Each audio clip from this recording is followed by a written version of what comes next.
కాకపోయినా దాన్ని పెళ్లి చేసిన తర్వాత నా పెళ్లి చేసుకుందాం అనుకున్నా.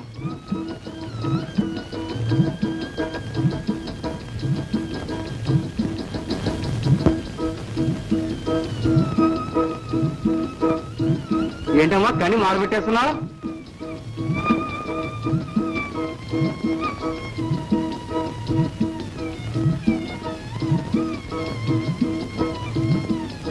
ఏమిటి అట్లా కూర్చున్నారు?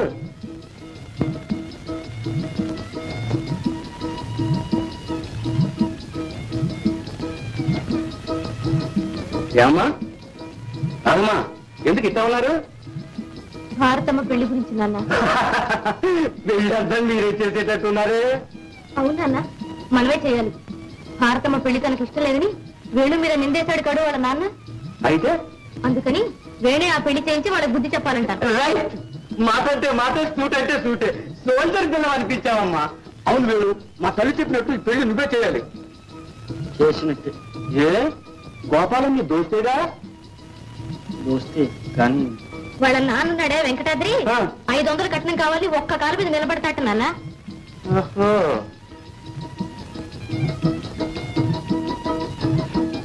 దీనికి విచారించడం ఎందుకు? మనకుండగా 3 ఎకరాల భూమి, అది అమ్మేద్దాం.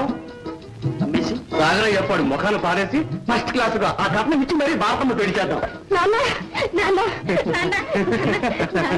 తల్లి అవునమ్మా. కానీ వేణు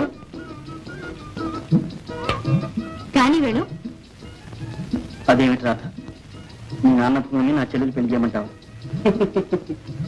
అదే న్యాయమైన వాడు, నువ్వు ఆడవలసింది మాట్లాడావు. చెప్తా విను. ఉందమ్మా, అది నా భూమి కాదు, నీదే తెలుసా? మా రాధకున్న మత సంగతి నీకు తెలుసుగా. కట్నం ఇస్తానంటే ఆశపడి ఏదైనా మంచి సంబంధం రాదా అని ఆ భూమి అట్లా కాపాడుకుంటూ వచ్చింది. మా అదృష్టం కొద్దీ మంచివాడు నువ్వు దొరికావు. నువ్వు అడగకపోయినా భూమికి ఇయ్యాల్సిందేగా. మాట అంటే మాట, సూట్ అంటే సూట్, గురువాజ్ఞ. మరి ఏమనుకు వేణు, మీరిద్దరూ సుఖంగా ఉంటే నాకు ఈ భూమి ఎందుకు నాయన? అదేమిటి మామ, సొంత భూమి లేకపోతే రైతుకు బతికే ఉంది చెప్పు. కౌలు చేసి ఇల్లు ఒళ్ళు గుల్లవుతుందనేగా మేమంతా తుమ్మల బంజరు కోసం పాకులాడుతున్నాం.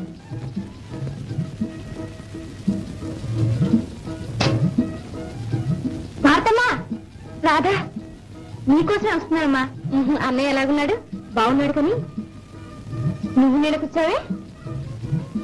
అమ్మ అన్నయ్య దగ్గరికి రావాలని ఎంత ప్రయత్నం చేసినా నాన్న కదని లేదు రాధా. ఏడ్చుకుంటూ కూర్చుంది. మంచి నాన్నే.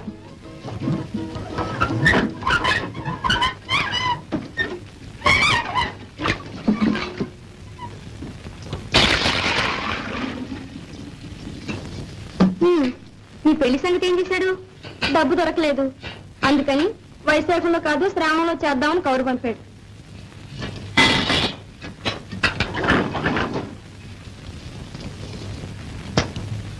ఏం పెళ్లి పోనీ రాదా, నా పెళ్లి నుంచి ఈ గొడవ అంతా వచ్చింది. గొడవ ఏమీ లేదు. వేణు కూడా నీ పెళ్లి త్వరగా చేయించాలని గట్టిగా ఆలోచిస్తున్నాడు. నీకేం పర్వాలేదమ్మా, దిగులు పడకు.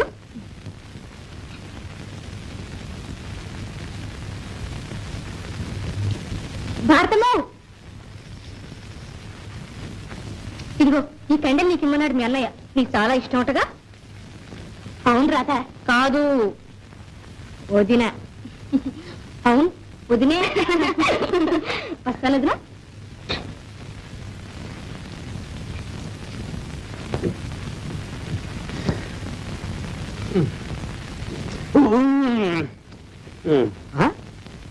ఏమిటి రోయ్, ముక్కు పోయా ఎక్కించావే, అత్తాయాస పడుతున్నావు? కుక్క తినేస్తుందని ఆయాస పడుతున్నాడు. వేళ తప్పింది కదండి. ఎంత వేళ తప్పితేనే సాగరయ్య గారింట్లో భోజనం. భోజనమే కుక్కతో పాటు నీ మెతులు పడతారు. అదేంటి అలా అంటావు? సాగరయ్య గారింట్లో జరిగే సదుపాయాలు తిండి పడక ఎవరింట్లో ఉన్నారా కూర్చోడా? ఇంతకీ ఆ పెళ్లి చెడిపోవడం నీ రొట్టె విరిగి నేతిలో పడిందన్నమాటే.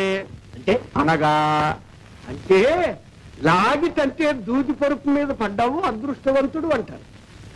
అదాని కన్నారా నువ్వు కూడా తిందుగానే అదేమిట్రా, వాడెవడో దాని తన్నుకుపోతే నా మీద పడి అడుగుతానంటావు? తన్నుకుపోతాడు చూడేం చేస్తాను.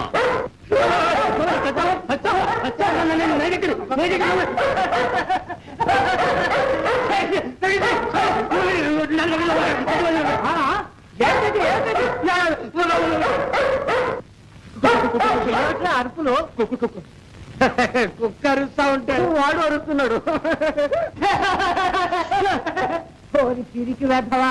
అరిచే కుక్క కరవదని తెలియదట్రా? అది మీకు తెలుసు నాకు తెలుసు, దానికేం తెలుసండి? ఏడ్చావు పోయి తిను. బాగా తెలుసు.